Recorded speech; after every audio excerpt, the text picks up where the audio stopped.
প্রিয় শিক্ষার্থীরা, English plus academy চ্যানেলে তোমাদেরকে আরো একবার স্বাগতম। আশা করছি সবাই ভালো আছো। আজকে ক্লাসটা সাজিয়েছি আমি ফিনান্স ব্যাংকিং এর খুবই গুরুত্বপূর্ণ একটা চ্যাপ্টার, সেটা হচ্ছে মূলধন আয় ব্যয় প্রাক্কলন। এই চ্যাপ্টারের একটা সৃজনশীল অঙ্ক সমাধানের মাধ্যমে আজকের ক্লাসটা শেষ করব। তো আজকের ক্লাসটাতে সবচেয়ে সৌন্দর্য হচ্ছে আজকের এই ক্লাসে একটা ক্লাসেই আমরা গড় মুনাফার হার কিভাবে নির্ণয় করতে হয়, পেব্যাক সময় কিভাবে নির্ণয় করতে হয়, আমরা দুইটা বিষয়ে সুন্দর করে সুচারু রূপে একদম পরিষ্কারভাবে জেনে যাব। তো প্রিয় শিক্ষার্থীরা,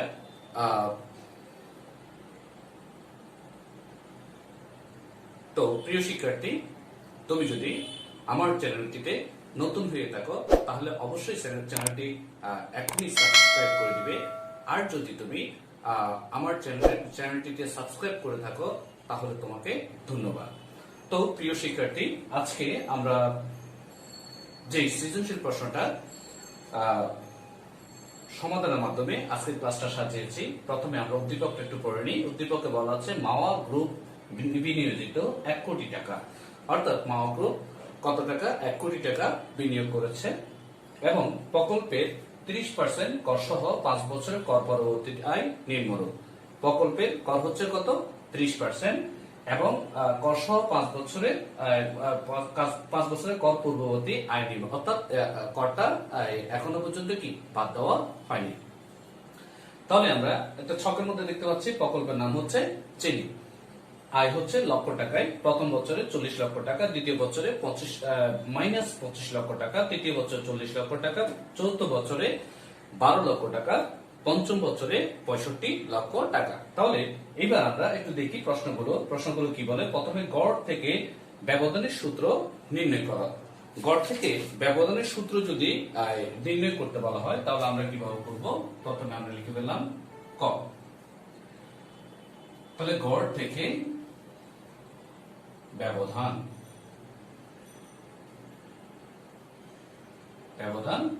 ইকুয়াল আমরা কি করব? প্রথমে একটা রুট ওভার দিয়ে দিব, তারপর এখানে লিখব গড়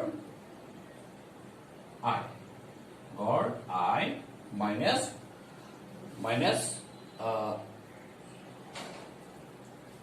দুঃখিত, প্রথমে সামেশন দিব, তারপর আয় হার মাইনাস গড়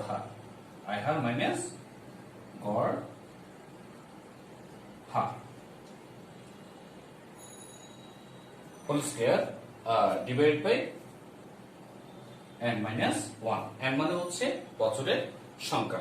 তাহলে এই হচ্ছে আমাদের সূত্র, সেটা হচ্ছে কি গড় থেকে ব্যবধানের সূত্র। খ নম্বর বলছে সংস্থাপন ব্যয় বলতে কি বোঝো?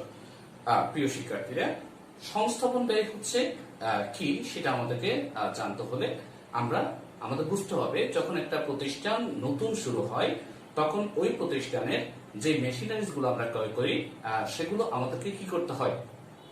বসাতে হয় বা সেট আপ করতে হয় বা স্থাপন করতে হয়। তাহলে স্থাপন করার জন্য যে খরচটা সেটাও সংস্থাপন ব্যয়। এছাড়াও ওই মেশিনটি চালু হওয়া পর্যন্ত, মানে চালু করার জন্য যদি কোনো ব্যয় থেকে থাকে তাহলে সেটাকেও আমরা কি সংস্থাপন ব্যয় বলবো। আমরা যদি একটু উদাহরণ মাধ্যমে বলি, জনাব রহিম উনি একটা স্টিল মিল খুলেছেন। স্টিল মিল তো আমরা জানি যেখানে টিন তৈরি হয়। তো দেখা গেল সেখানে একটা মেশিন বসাতে হবে। যে মেশিনটা কি করবে? জিঙ্ক, একটা জিঙ্ক আছে, জিঙ্কটা কি করবে? অ্যাড করবে কিসে? টিনের মধ্যে, অর্থাৎ এটা পলেপ দিবে, জিঙ্কের একটা পলেপ দিবে। তো সেই মেশিনটা যদি আমরা বসাতে চাই সেখানে যেই টেকনিক্যাল খরচ আছে, অর্থাৎ যিনি টেকনিক্যাল কাজগুলো করবেন তাকে একটা খরচ দিতে হবে। এটাতে যদি নতুন কিছু অ্যাড করতে হয় ওই মেশিনে তাহলে তারও একটা খরচ আছে। টোটালি কথা হচ্ছে ওই মেশিনটা চালু করা পর্যন্ত যে ব্যয়গুলো হবে সেগুলো হচ্ছে ওই মেশিনটার সংস্থাপন ব্যয়। তো প্রিয় শিক্ষার্থী, এরপরে গ নম্বর বলছে মাওয়া গ্রুপের গড় মুনাফার হার নির্ণয় করো। এখন গড় মুনাফার হার নির্ণয় করতে হলে আমাদের সূত্রটা জানতে হবে। তাহলে আমরা আমাদের পূর্ববর্তী ক্লাসে আমরা আমি একটা ক্লাস নিয়েছিলাম, সেই ক্লাসের মধ্যে আমি সূত্রগুলো ডিটেইলস আলোচনা করেছিলাম। তারপরও আমি এখানে গড় মুনাফার হারের সূত্রটা এখন দিয়ে তোমাদেরকে অঙ্কটা দেখিয়ে দিচ্ছি কিভাবে করতে হবে। তাহলে শুরুতে আমরা ছক লিখে ফেলবো গ নম্বরে। ছকটা কেমন হবে? ছকটা হবে ঠিক এমন, 5টা বছর লাগবে। তাহলে 1 2 3 4, 1 2 3 4 5। এটা হচ্ছে বিবরণ, আমরা বিবরণ লিখে ফেললাম। তাহলে বছর 1, বছর 2, বছর 3, বছর 4, বছর 5 লিখে ফেললাম। এবার আমরা প্রথমে প্রশ্ন থেকে কি করব? আয়গুলো লিখে ফেলবো। তাহলে আয়গুলো দেখতে পাচ্ছি, এখানে লিখতে পারি আমরা কর পূর্ব আয়। তাহলে কত পাচ্ছি? 40 মাইনাস 25, 40 12 65। এবার আমরা বা কর লিখবো। কর কত? 30%। তাহলে 3 4 12। যেহেতু এটা মাইনাস ফিগার, এখানে কর কি হবে না, অন্তর্ভুক্ত হবে না। 12, এখানে 3 12 36, মানে 3.6, আর এখানে 19.3 5 15, 3 18, 19.5। তাহলে বিয়োগ করার পর আমরা কত পাচ্ছি? বিয়োগ করার পর আমরা ক্যালকুলেশন করে পাচ্ছি 19.5 বিয়োগ করলে পাচ্ছে 45.50। আর এদিকে 12 থেকে 3.6 বিয়োগ করে পাচ্ছি 8.40। 40 থেকে 12 বিয়োগ করে পাচ্ছি কত? 28। তারপর এদিকে মাইনাস 25, এদিকেও 28। তাহলে আমরা যেটা পেলাম, এই হচ্ছে আমাদের কর পরবর্তী আয়। তো আমরা এটা ক্লোজ করে দিলাম।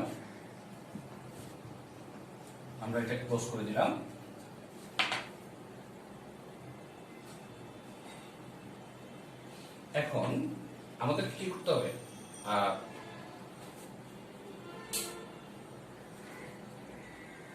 তাহলে সুতরাং গড় মুনাফার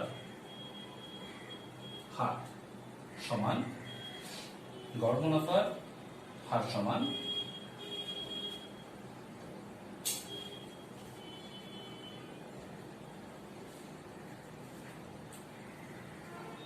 গড় নেট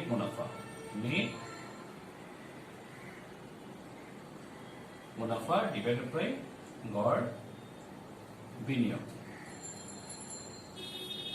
ইনটু 100। এখন আমরা এখানে গড় মুনাফার হার বের করতে হলে আমাদের কি কি প্রয়োজন হচ্ছে? একটা হচ্ছে গড় নিট মুনাফা প্রয়োজন হচ্ছে, আর একটা হচ্ছে গড় বিনিয়োগ প্রয়োজন হচ্ছে। তাহলে আমাদের এই গড় নিট মুনাফা এবং গড় বিনিয়োগ আগে বের করে নিতে হবে। তাহলে আমরা কিভাবে বের করব? এখানে গড় নিট মুনাফা সমান আমরা কি পাই? আমরা কর পরবর্তী যে আয়গুলো আছে সেগুলো যোগ করে ফেলবো। 8.40 যোগ 45.50 ডিভাইডেড বাই 5। তাহলে আমরা এখানে যোগ করে পাচ্ছি 84.90। 84.90 5 দিয়ে ভাগ করলে আমরা পাচ্ছি কত? 16.98 লক্ষ টাকা। 16.98 লক্ষ টাকা। তাহলে এগুলো লক্ষ টাকা, লক্ষ টাকা। তাহলে আমরা ফাইনালি এদিকে কি পেলাম? গড় নেট মুনাফা পেলাম কত? 16.98 লক্ষ টাকা। তাহলে আমরা লিখে দিলাম এখানে 16.98 ডিভাইড বাই, এখন গড় বিনিয়োগ আছে না, তাহলে গড় বিনিয়োগটা কিভাবে বের করব?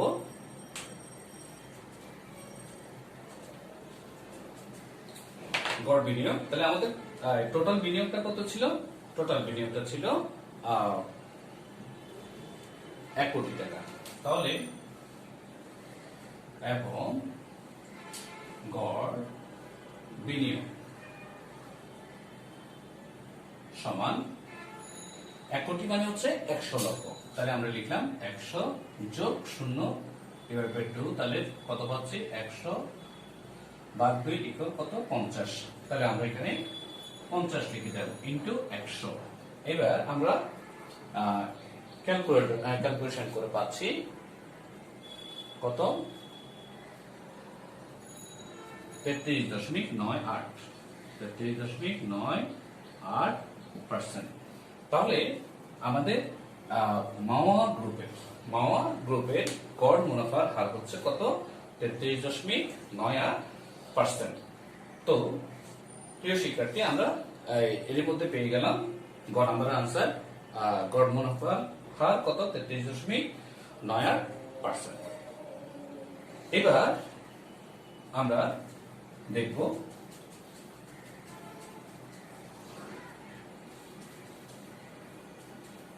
ঘ নাম্বারটা। তাহলে ঘ নাম্বারে কি বলছে? ঘ নাম্বার বলছে মাও গ্রুপের প্রকল্পের অর্থ কত সময়ে ফেরত আসবে। তাহলে আমরা ঘ নাম্বার যদি করতে চাই, আমরা সেই আগের মতোই প্রথমে একটা ছক করে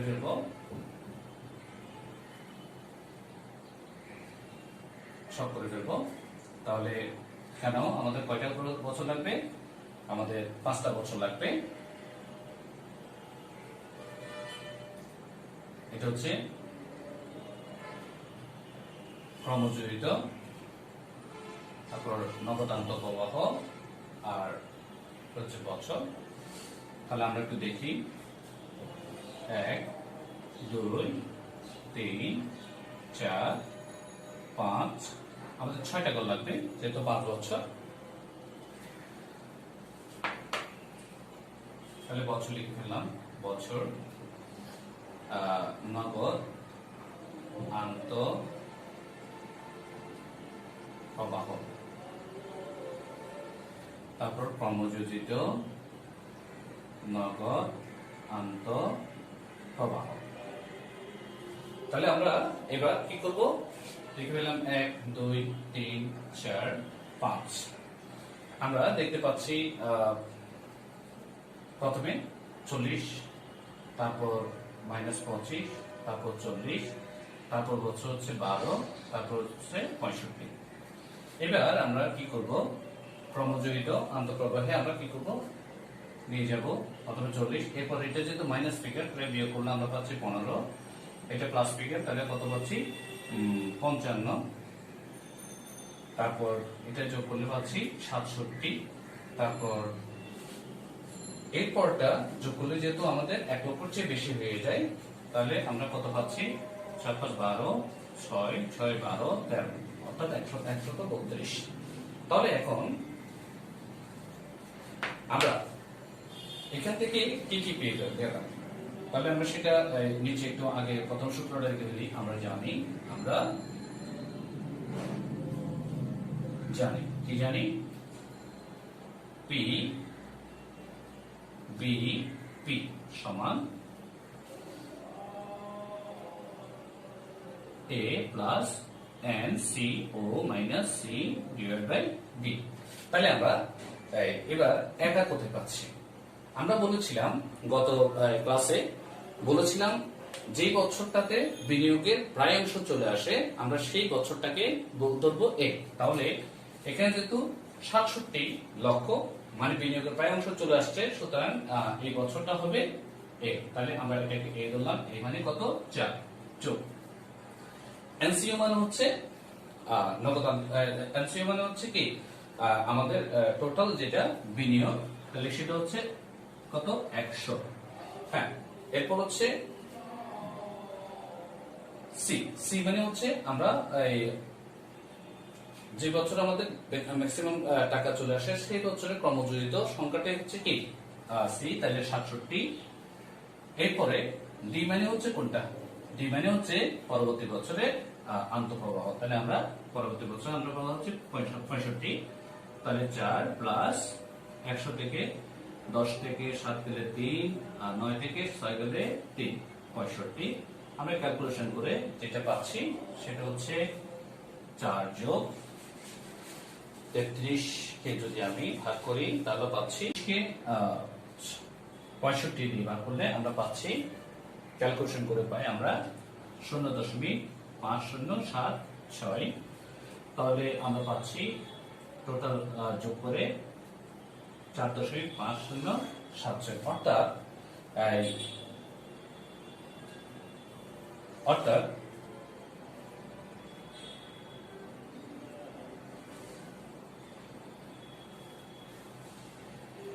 তাহলে আমরা যোগ করে পাচ্ছি কত? নিচে জায়গা হচ্ছে না, করে লিখছি 4.5076, অর্থাৎ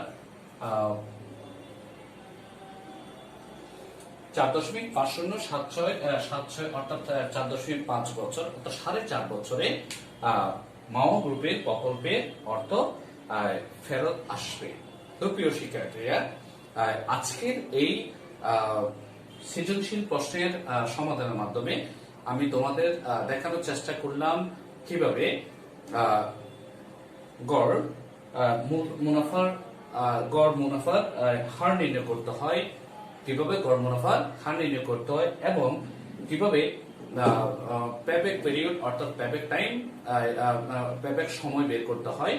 তো প্রিয় শিক্ষার্থীরা, আশা করছি তোমরা পুরো সৃজনশীল প্রশ্নের সমাধানটা বুঝতে পেরেছ এবং গড় মুনাফার হার কিভাবে বের করতে হয় এবং পেব্যাক পিরিয়ড কিভাবে বের করতে হয়।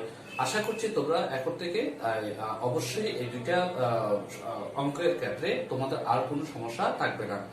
তো প্রিয় শিক্ষার্থীরা, আবারও খুব শীঘ্রই তোমাদের সাথে দেখা হয়ে যাবে আরো একটি নতুন ক্লাসে। সেই পর্যন্ত সবাই ভালো থাকবে, সুস্থ থাকবে এই কামনায় আজকের মতো এখানেই শেষ করছি। আল্লাহ হাফিজ।